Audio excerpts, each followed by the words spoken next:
주님께서 여러분과 함께 또한 사제의 영과 함께 루카가 전한 거룩한 복음입니다. 주님 영광 받으소서. 그때 예수님께서 제자들에게 말씀하셨다. 이것을 명심하여라. 도둑이 몇 시에 올지 집주인이 알면 자기 집을 뚫고 들어오도록 내버려 두지 않을 것이다. 너희도 준비하고 있으라. 너희가 생각하지도 않은 때 사람의 아들이 올 것이다. 베드로가 주님, 이 비유를 저희에게 말씀하시는 것입니까? 아니면 다른 모든 사람에게도 말씀하시는 것입니까? 하고 물었다. 그러자 주님께서 이르셨다. 주인이 자기 집 종들을 맡겨 제때 정해진 양식을 내주게 할 충실하고 슬기로운 집사는 어떻게 하는 사람이겠느냐? 행복하여라. 주인이 돌아와서 볼 때 그렇게 일하고 있는 종. 내가 참으로 너희에게 말한다. 주인은 자기의 모든 재산을 그에게 맡길 것이다.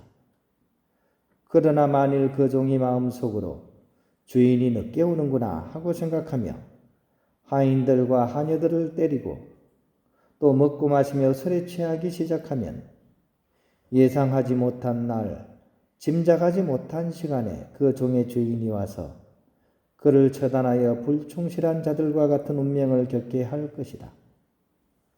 주인의 뜻을 알고도 아무런 준비를 하지 않았거나 주인의 뜻대로 하지 않는 그 종은 매를 많이 맞을 것이다. 그러나 주인의 뜻을 모르고서 매맞을 짓을 한 종은 적게 맞을 것이다. 많이 주신 사람에게는 많이 요구하시고 많이 맡기신 사람에게는 그만큼 더 청구하신다. 주님의 말씀입니다. 그리스도님 참여합니다. 평화를 빕니다. 저희 수도회에는 대화위원회라는 곳이 있습니다. 그러니까 종교 간의 대화를 이렇게 하는 그런 위원회입니다. 이 위원회에서는 불교라든지 또 원불교, 또 기독교, 유교 이런 다른 종교들과 이렇게 종교 간의 대화를 이렇게 계속 하고 있고 가끔씩 이제 거기서 이제 명사들을 초빙해서 이렇게 강의도 이렇게 듣고 있게 하는 그런 기회를 갖습니다. 그 얼마 전에 이제 대화위원회에서 이제 형제들한테 이제 문자를 이렇게 보내가지고 유교의 수양론에 대해서 이번에 같이 한번 들어보자 하면서 시간 되는 형제들은 여기 이제 참석하라고 이제 날아왔습니다. 유교 같은 경우에 좀 특이성을 얘기하자면 유교 사상 자체가 어떻게 보면 사회 안에서 굉장히 실천되도록 실제로 이렇게 일상생활 중에서 이렇게 이어갈 수 있도록 하는 측면에서 유교가 굉장히 탁월합니다. 그러니까 사회에 이렇게 일반적인 살아가는 삶 속에 유교적인 어떤 실천 덕목들이 그대로 적용이 되는 거죠. 일종의 충효사상 같은 거거든요. 우리 조선시대 때 한번 생각해 보세요. 그죠? 충효사상이 일반 이렇게 가정생활 안에서 그대로 적용이 되죠. 그죠? 그런 점에서 이렇게 유교의 그런 점은 굉장히 배울 점이 많은 그런 종교라고 할 수 있습니다. 예를 들어서 또 수양론적인 측면에서도요. 그죠? 대학이나 중용에 나오는 신독이라는 말, 그죠? 신독. 삼가할 신자, 홀로 독자. 그러니까 혼자 있을 때 삼가한다 하는 겁니다. 그죠? 유교를 믿는 어떤 그런 사람들은 일상생활에서 늘 신독을 생각하면서 살아가는 거죠. 홀로 있을 때 오히려 삼가해야 된다. 사람들하고 있을 때는 사람들이 거기 맞춰가지고 이렇게 행동을 하잖아요. 그죠? 그 사람의 본성이 잘 안 드러납니다.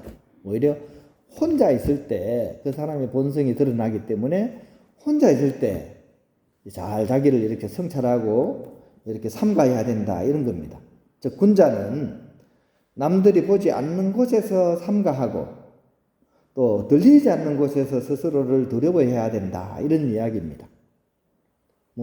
이렇게 이해할 수도 하면 좀 이상하죠, 그죠? 남말은 새가 듣고 반말은 쥐가 들으니까 그렇게 해야 된다. 이런 측면이 아니고 하늘을 우러러 한 점 부끄럼이 없도록 살아야 된다 이런 말입니다.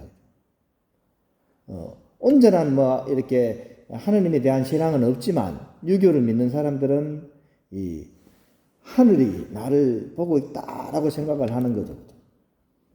이 신독은 그런 측면에서 개인 수양에 있어서의 최고 단계라고 할 수 있습니다. 그러니까 이런 마음을 가지고 살아가는 사람이 허투루 살지는 않을 거 아닙니까? 그런데 이 말씀을 저 자신에게 한번 적용을 해보면 참 부끄럽기가 그지 없습니다. 창피한 일은 말할 것도 없고요. 좋은 일을 하면서도 사실은 신독이 잘 안 돼요. 예를 들어서 그죠? 수도자, 성직자는 성무일도를 바쳐야 돼요. 그죠? 거룩한 직무, 하루에 몇 번은 꼭 이것을 바쳐야 됩니다. 그런데 이제 우리 공동체에서 이제 제 생활을 가만히 살펴보면 형제들이 저마다 이제 자기가 하는 일이 있고 또 바쁘다 보니까 어떨 때는 그죠? 같이 기도를 못하고 혼자 기도를 해야 될 때가 있어요. 그러면 혼자 할 때는 성무일도를 어떻게 하느냐? 일반적으로 이렇게 천천히 소리 내서 하면 20분, 30분 걸려요. 혼자 하면 어떻게 하게 될 것 같아요? 입이 쪼그라들어. 말을 안 해. 눈으로 이렇게 싹 훑어버립니다. 묵독이라고 하죠. 묵독. 그러니까 혼자 할 때는 대충 2, 30분 걸릴 거를 5분, 빠를 때는 3분이라고 그냥 휙 하고 그냥 기도했다고 생각하는 거죠. 이게 저의 그 기도하는 실상이기도 합니다. 같이 할 때는 안 그래요. 혼자 하면 그러더라니까요. 비웃지 마세요. 그죠? 여러분도 한번 해보세요. 이게 도수사가 못돼 먹어가지고 그런 게 아니라니까요. 그 마음에 우리의 나약함을 가지고 있다는 거죠. 그죠? 알면서도 그게 잘 안 되는 거예요. 그죠?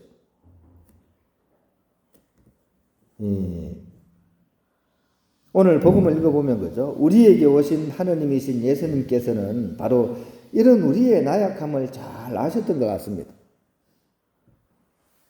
마음도 나약하고 그죠? 유혹에도 약하고 그죠?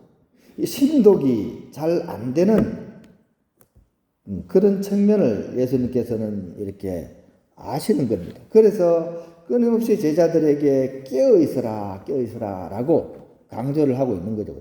월, 화, 수 계속 복음 내에 나오는 단어가 뭐니까 깨어있어라 하는 단어입니다. 깨어있어라. 이 깨어있어라 하는 말은 과연 어떤 말일까요?